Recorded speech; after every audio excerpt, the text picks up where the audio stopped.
भगवान ने कहा ये तेरे जोर लगाने से पूरा नहीं होगा, ये जब भी होगा मेरी कृपा से ही पूरा होगा, नहीं तो होने वाला नहीं। मेरे साथ आप सभी उच्चारण करेंगे। वंशी धर्म त्रोत धर्म नमामि मनोहरम मोहहरम कृष्णम मालाधरम धर्म धुरंधरम पार्थस्य सार्थ्यकरम च देवम। हाथ में बंसी जिन्होंने धारण की हुई है, अर्जुन के रथ पर सवार कोड़ा भी लिए हुए हैं, श्वेत 4 घोड़ों के रथ को चलाने वाले कृष्ण मनोहर हैं, लेकिन मोह को हरने वाले भी। सुंदर माला गले में धारण की हुई है, लेकिन धर्म धुरंधर हैं। जीवन में हमारे सभी के हर दिन जीवन जीते जीते धर्म अधर्म 2 मार्ग सामने आते रहते हैं। कभी कभी अधर्म धर्म लगने लगता है, कभी आकर्षण वाली चीजें हमें बहुत ज्यादा प्रभावित करती हैं, लेकिन वो मार्ग सुहावना जरूर लगता है पर धर्म से विपरीत होता है। जिंदगी के दोहराए पर हर पल निर्णय करना होता है। निर्णय करने के लिए अगर बुद्धि सही है तो सही पथ पर चल पाएंगे। वेदों में एक प्रार्थना है जिसमें कहा गया है, मां प्रगाम पथो वयम मां यज्ञात इंद्र सोमिना, कि प्रभु जो तुम्हारा मार्ग है उससे हम कभी विचलित ना हो। मां यज्ञात इंद्र सोमिना, यज्ञों से भी विपरीत ना हो, मतलब पवित्र कार्य जो भी जीवन के हो सकते हैं, करणीय कार्य जब सामने हो तो कभी हम उनको छोड़े नहीं। अधिकांश रूप से हम लोग गलत कार्य करने के लिए तुरंत तत्पर हो जाएंगे, अच्छे काम को कल पर टालने लगते हैं। स्वामी रामतीर्थ बोलते थे कि धर्म नकद सौदा है, उसे कल पर नहीं टाला जा सकता। दुकानदार लिखता है ना, आज नकद कल उधार। तो ये सब पाप के लिए करिए आप कि धर्म नकद है, वो तो आज ही करना है। और अगर मन में खोट आए तो कह दें कल देख लेंगे, परसों देख लेंगे। पर अगर किसी से लड़ना हो तो हम ये नहीं कहते कल लड़ेंगे, आज ही अभी। गाली देनी है तो तुरंत, याद करना हो तो कल परसों कर लेंगे। किसी से लेना हो तो आज तैयार है, देना हो तो कल परसों में, वो भी तोड़ तोड़ के देंगे। पैसे रखे भी हों देने के लिए तो भी मन नहीं करता कि पूरे आज ही दे दें। दान भी देना पड़े, वचन भी दे दिया जाए तो भी आदमी 10 चक्कर लगवा कर फिर खुश होता है। आने दो, पता तो लगे देने वाला कौन है। सार यही है कि धर्म नकद सौदा है। बुराई को कल पर टालिए और उन प्रार्थनाओं को मन में धारण करिए जो हमारे मन में आनी चाहिए। परोपे ही मनस पाप किम शस्तानि संससी, मेरे मन में उठने वाले पाप दूर हट। किम शस्तानि संससी, क्यों मुझे नीचे गिराने की कोशिश कर रहा है। जब भी कभी मन में ये पाप आने लग जाए और एक संदेश मन को देना चाहिए, अहम इंद्रो न पराजिज्ञ, मैं वह आत्म तत्व हूं जो मिटता नहीं। न पराजिज्ञ, हारने के लिए दुनिया में नहीं आया हूं, जीतने के लिए हूं। अगर आप अपने मन में इतनी प्रबल भावना जगाओगे, क्योंकि जिस आदमी ने मन में जीतना सीख लिया वो मैदान में हार भी जाए तो भी जीतेगा, और जिसने मन से ही हार गया है तो मैदान में भी हार जाएगा। इसलिए भले ही मैदान में हार जाना, लेकिन मन में नहीं हारना। मन से कभी भी हारने की कोशिश मत करो। एक बार हार गए कोई बात नहीं, जीतेंगे जरूर, जीतना ही है। तो ना तो बीमारियों से हारो, न उदासियों से। उदासी आ जाए ना तो हारना नहीं, मन में भावना रखो कि मुस्कुराहट कायम रखनी है। दुनिया आपकी मुस्कुराहट छीनने की चेष्टा करती है, उदास करने के लिए कोशिश करते हैं। लोगों को अच्छा नहीं लगता आप हंसते नजर आए। लोग आपको झुकाना पसंद करते हैं, गिराना पसंद करते हैं। बस इतना ध्यान रखिए कि अपनी कद्र खुद करनी सीखें। जो अपनी कद्र करना जान गया वो स्वाभिमानी है। अभिमान कभी भी व्यक्ति को उठने नहीं देता, वो गिरा देगा, और स्वाभिमान व्यक्ति को गिरने नहीं देगा। तो आप कुछ हैं ये जरूर ध्यान में रखें। तो कृष्ण भगवान सारथी बने हुए हैं अर्जुन के, और अर्जुन ने भगवान से एक प्रश्न किया। गीता के जो 18 महत्वपूर्ण श्लोक हैं, एक तो आप 16वें अध्याय के जो दैवी संपदा वाले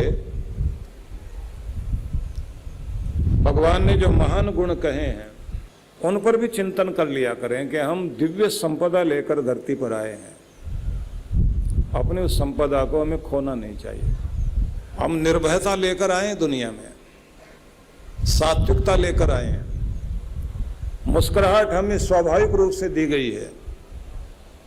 प्रेम हमारा स्वभाव है, शांति हमारा गुण है।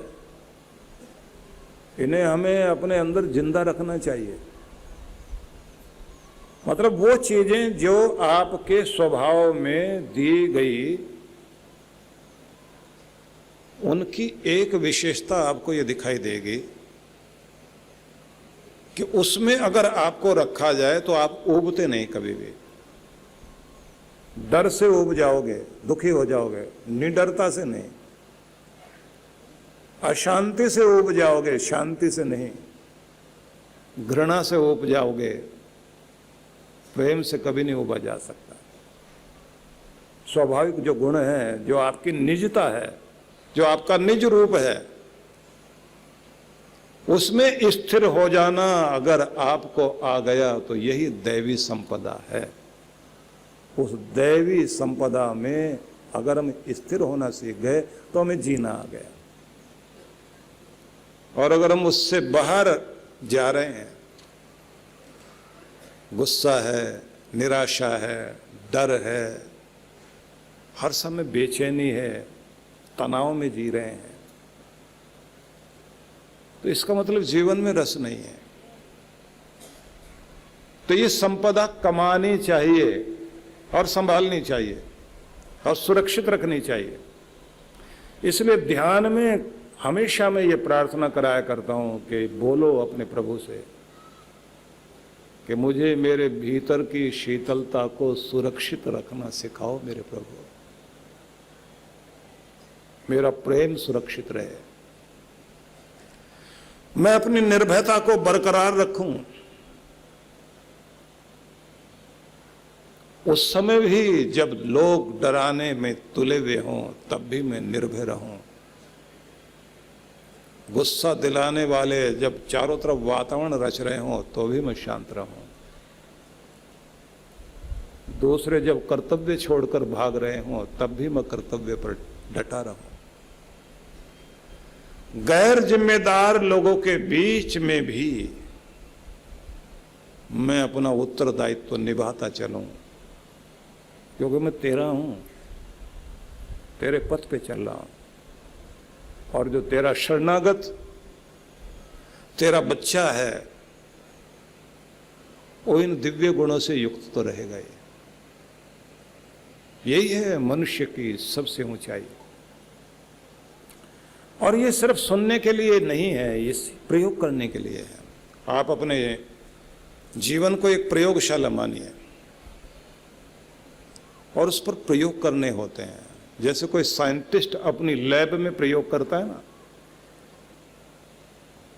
तो कुछ डिस्कवर करना चाहता है, वो कुछ खोज करना चाहता है, कुछ वो उद्घाटन करना चाहता है, कुछ रहस्यों को बता देना चाहता है। आप भी अपने जीवन में कुछ नए आविष्कार करिए कि मैंने ये पाया।